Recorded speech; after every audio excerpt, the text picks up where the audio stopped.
This video is about which banks to use and why.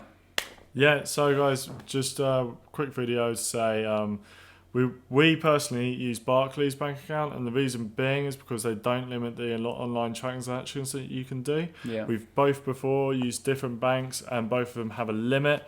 So after you go over the limit, the orders get they don't go through. No, do they? no. And it's a banking issue, not a programming issue. Yeah. Programming issue. So what I mean is that when the transaction goes through to Amazon, the transaction literally doesn't go through at all. So the bank stops it. And for example, I use Co-op, same thing happened. Use Metro, same thing happened. and I know it's happened with Santander as well. We use Barclays. We have other people who we know who use Lloyds, and Barclays we had no problems at all. Yeah, and Lloyd's no problem, and NatWest no problems as well. Yeah. But yeah, so go for one of those.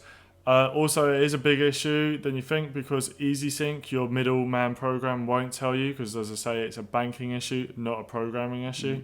So it can become a right nightmare. So in other words, when you get time, set up one of these bank accounts. Don't worry, today you can start with the current bank account you have. You won't be doing that many orders straight away anyway.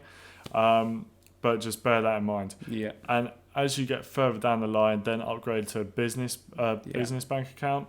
But don't let having a business or going through that put you off. Yeah, don't Just let get a personal account. don't let it be a barrier. You can start with a personal account, say with Barclays, apply online, and then as it starts to grow, we just like us, we moved on to a business account, and again you can apply online, and it's really straightforward. That easy. Yeah. All right, guys. See you in the next video. Cheers.